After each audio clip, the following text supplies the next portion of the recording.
Most billionaires start with $0, just like you. We all begin life broke.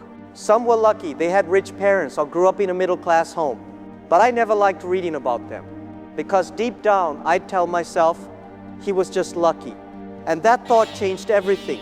It redirected my focus toward the people who started with nothing, no money, no connections, no one believing in their vision, just a dream and a reason not to quit. That's when I realized something. Wealth doesn't start in your wallet. It starts in your mind, because you don't start making money out of nowhere. You start making money from a purpose. And that's why one of the most important rules of success is purpose. But here's the truth. I hate when people say, find your purpose, because most of us are lost. The system makes it almost impossible to discover it. We grow up being told what to do, what to study, what to chase. So we end up going to school for things we don't even like, just because they pay well. We take on student debt, graduate, and realize we don't even want the job we worked so hard for. And now we're stuck, educated but unhappy, busy but directionless. I believe most of us start our 20s without knowing our purpose, and that's okay. What's not okay is going through your entire life without ever finding it.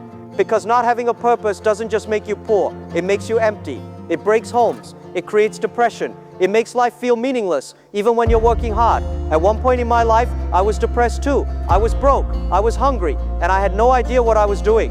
I failed my school exams twice. I failed my university entrance 3 times. I failed to get a job at KFC. 24 people applied, 23 were hired.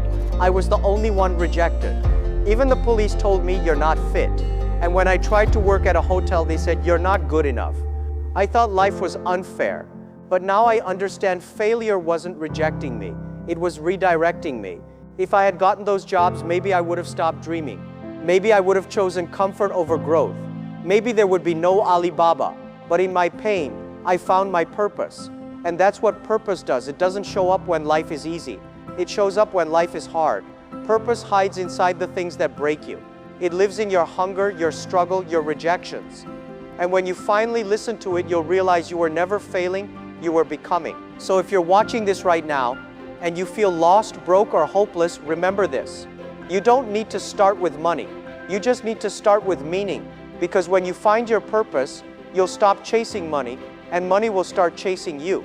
The word purpose means the reason something exists or is done. But if you want to become a billionaire, your purpose must connect with the purpose of others. See, when most people hear the word purpose, they immediately think about themselves, their dreams, their goals, their meaning. But that's not how wealth is created. To get rich, your purpose must serve people. It has to be something others can follow, believe in, or depend on. That's when I realized I didn't need Harvard to find my purpose. I just needed to observe what the world truly wants. Have you ever noticed that survival itself requires purpose?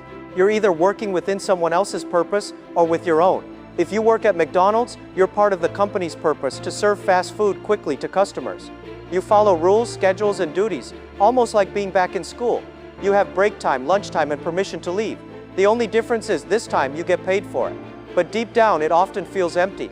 Because when you work within someone else's purpose, you're helping them build their dream. When you work with your purpose, you take control of your own direction. And that's when life starts to feel meaningful. But how does someone find their purpose, you may ask? I am going to share my story on how I found my purpose. You know, people often ask me, Jack, how did you find your purpose?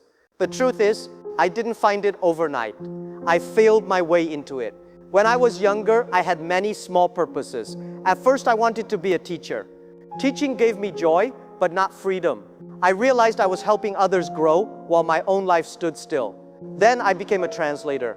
I thought if I spoke English well, I could open doors for myself. But soon I understood something important. Knowing English wasn't enough. I could talk to successful people, but I didn't think like them yet. In 1995, I visited the United States as a translator. A friend showed me a computer and said, Jack, this is the internet. I didn't know what that was, but I typed one simple word, beer. There were results for American beer, German beer, Japanese beer, but none for Chinese beer. Then I typed China, no results, nothing. That shocked me. How could a country with over 1 billion people not exist online? That's when something clicked in my heart. I realized my purpose wasn't just to teach English, it was to connect China to the world. When I came back home, I started a website called China Pages. It failed miserably. People didn't believe in the internet yet. They said, Jack, nobody will ever buy things online. But I couldn't stop thinking about that idea. Every failed job, every rejection, every disappointment suddenly made sense. They were preparing me for something bigger. So in 1999, I gathered 18 of my friends in my small apartment in Hangzhou. I told them, we're going to make it easy for anyone, anywhere to do business. That became the purpose of Alibaba. And for the first time in my life, my purpose didn't just serve me, it served millions of people. Small businesses started growing. Families found new opportunities. And that's when I understood, wealth comes when your purpose aligns with the needs of others. If your purpose only feeds your ego, it will die when life gets hard. But if your purpose feeds people, it will live even after you're gone. So don't rush to find your purpose. Observe, fail, listen, because purpose is not discovered through success, it's revealed through struggle, observation, and curiosity. But one thing I've learned for sure is this: you'll never discover your own purpose if you're too busy building someone else's. Because purpose doesn't live in comfort, it's born in struggle, uncertainty, and the courage to step away from what feels safe.